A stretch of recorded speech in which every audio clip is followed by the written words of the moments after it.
Hi hello అందరికీ నమస్తే. Welcome back to Ravinath YouTube channel. పోతే ఈరోజు నేను జాక్ మూవీ ట్రైలర్ రివ్యూతో మీ ముందుకు వచ్చాను. సినిమా బేసిక్ గా భారతదేశంలో ఉన్న పెద్ద పెద్ద సిటీస్ లో టెర్రరిస్టులు ఉంటారు. ఆ టెర్రరిస్టులు అందరికి బాస్ అతాపూర్ రెహమాన్ ఉంటాడు. వీళ్ళందరినీ పట్టుకొని అంతం చేయడానికి పోలీస్ డిపార్ట్మెంట్ ప్రకాష్ రాజు ఒక బృందాన్ని తీసుకొని బయలుదేరతాడు. అది చాలా సీరియస్ ఎలిమెంట్. ఇది ఒక పక్క జరుగుతున్నది. ఇంకో పక్క సిద్ధు జొన్నలగడ్డ బేసిక్ మనోడు కమిడియన్ కదా. మనోడు ఏం చేస్తాడు, ఒక ఇంటర్వ్యూకి అని బయలుదేరి ఇంటర్వ్యూకి మన బాత్రూమ్ షిట్కి వెళ్ళినట్టు ఒక 18 మీద షార్ట్ మీద వెళ్తాడు. ఆ ఇంటర్వ్యూ చేసేవాళ్ళు కనీసం బ్లేజర్ లేకుండా వచ్చావు. ఎందుకంటే ఓహో మీరు ఇంటర్వ్యూ చేసేది నాకు కాదా, బ్లేజర్ కా, ఓకే బాయ్ అని అక్కడి నుంచి వెళ్ళిపోతాడు. ఇటువంటి కామెడీ క్యారెక్టర్ ఓ పక్క జరుగుతున్నది.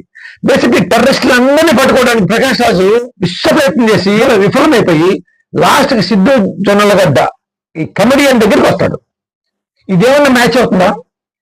సీరియస్ క్యారెక్టర్ మర్డర్లు, మానవ హోమాలు జరిగే టెర్రరిస్టులు చేసే టెర్రరిస్టులు అంతమందించారంటే ఒక కామెడీ క్యారెక్టర్ పెట్టుకోవాలా, లేకపోతే వీళ్ళకి మించిన అమరం లాంటి సినిమాలో ఒక ధీరుడు వీరుడు దేశం కోసం ప్రాణాలు అర్పించేటటువంటి పర్సనాలిటీని పట్టుకోవాలా?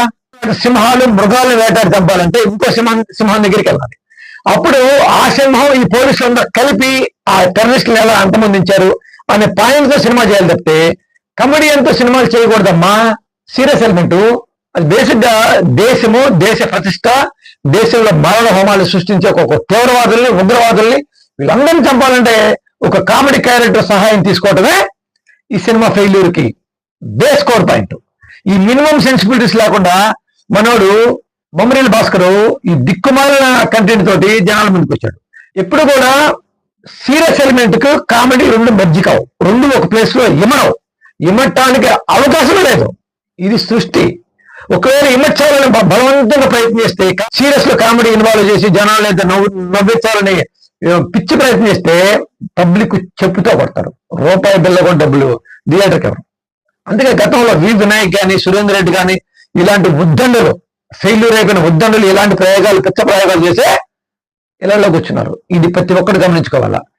అమ్మ బొమ్మరీల భాస్కర్ అసలు ఎలా ఈ థాట్స్ నీకే వస్తాయా, ఇంకా ప్రపంచంలో ఇంకెవరికైనా వస్తాయా నాకు అర్థం కాదు.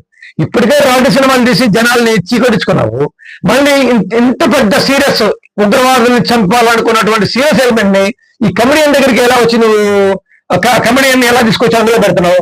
అసలు బేసిక్ గా ఫైట్ లో హీరో కామెడీ చేస్తున్నాడు అందుకదా.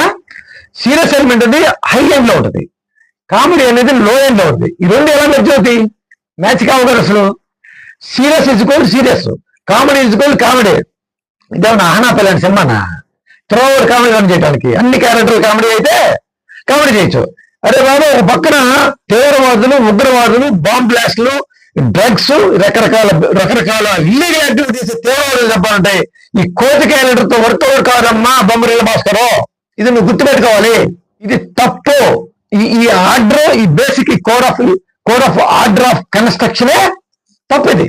సినిమా ఎలా ఆడుతుంది? ఓపెన్ ఛాలెంజ్ చెప్తాను నేను. Impossible thing. సీరియస్ ఎలిమెంట్ ని కామెడీకి మిక్స్ చేసి సినిమా తీసి చేయడం అనేది ఇంపాసిబుల్ థింగ్. చూడండి, నా విశ్లేషణ మీకు నచ్చితే నా వీడియో లైక్ చేయండి, షేర్ చేయండి, కామెంట్ చేయండి. మరో వీడియోతో మీ ముందుకు వస్తాను. Bye bye. మీ నాగు భరత్ రెడ్డి.